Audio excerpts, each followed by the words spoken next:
Gianna Pesce, and today in my audience I have my dad Tony Pesce, my mom Lisa Pesce, and my boyfriend Jordan Thompson. I would like to thank you guys all for being here, and let's get started.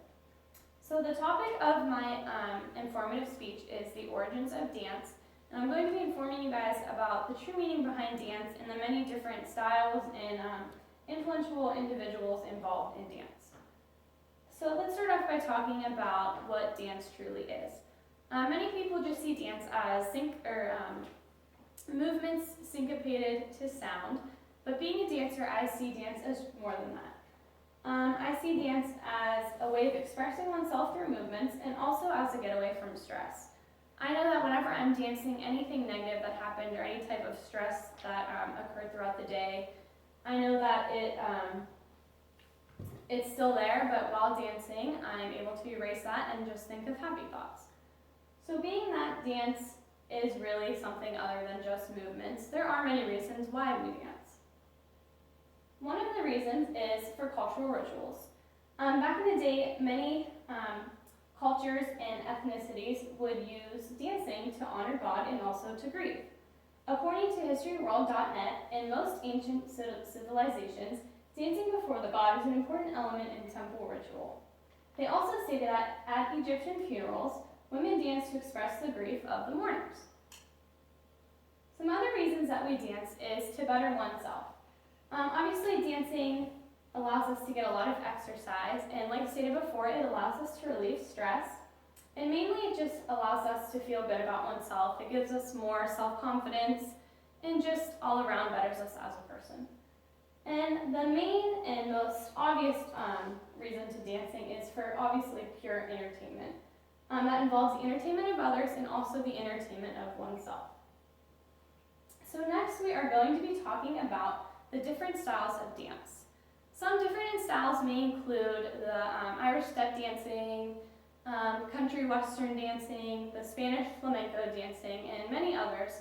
But these dance styles actually derived from four main styles, being tap, ballet, hip hop, and jazz. The first style we're going to talk about is ballet. Ballet originated in the 15th century during the Renaissance in Italy, and ballet would be performed at court functions. Some basic ballet steps include the plie, which is the French word to bend, sauté, which is the French word for to jump, and relevé, which is French for to rise.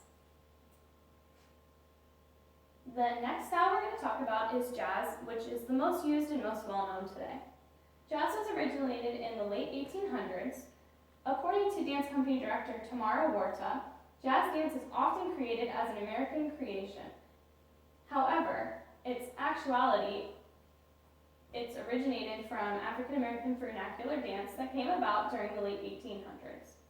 Some basic jazz steps include jazz hands, grapevine, the chassé step, a leap, and a chaîné turn. The next style that we come to is tap. Tap was slowly evolved throughout the 1900s all the way to the 1920s. According to the dance website theaterdance.com, tap dancing originated with African Americans in America, just like jazz. And when dancing, they would articulate rhythmic patterns through chugging, scooping, brushing, and shuffling. And they would do that by movements of feet, which is now known as tap. Some basic tap steps include the shuffle, the clog, the ball change, the heel, and the toe. And the last main element we are going to talk about is hip-hop. Hip-hop was originated in the late 1960s and is probably one of the most popular dances today. Hip-hop is used in many music videos, and a lot of choreographers are using hip-hop in many dances that are seen in movies and etc. So, according to dance expert Treva Beddinghouse, hip-hop is a dance style usually danced to hip-hop music that evolved from the hip-hop culture. Some basic hip-hop steps include the main one being crumping, a face freeze, which is what they're demonstrating up here, isolations, popping, and walking. So within all of those different dancing styles, there were many influential individuals involved. Just some of the main ones were Lester Horton, Misty Copeland, Michael Jackson, and James Buster Brown.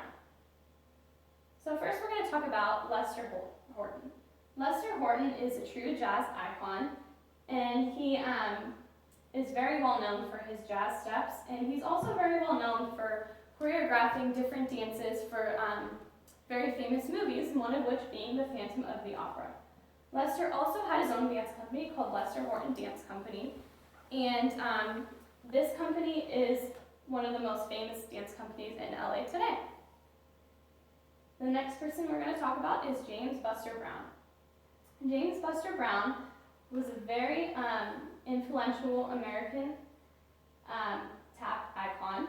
He's one of the most well-known tap icons today, and a lot of his moves are used in tap dances, one of which being the Buster move. Another influential individual we're going to talk about is Misty Copeland. Misty Copeland is a ballerina, and she still to this day is very well known. She isn't only well known for her ballet moves, but she's also well known for being one of the very few black soloists at the American Ballet Theater. According to Catherine Brooks, before Misty Copeland, there hadn't been a black soloist at the American Ballet Theater for 20 years. And last, to close our PowerPoint, we are going to talk about Michael Jackson, aka the King of Pop. Although he was the King of Pop, he is very well known for his hip-hop moves. And according to Brittany Spangle, he married hip-hop dance styles with funk, soul, and electric boogaloo to create a unique blend of pop and hip-hop worthy dance. And these are my references that I used to find everything. So that brings us to the end, and I'd like to thank you guys for watching, and I hope that you really gained a lot of information behind the meaning of dance, and I also hope that you were able to understand the true styles of dance and influential individuals involved.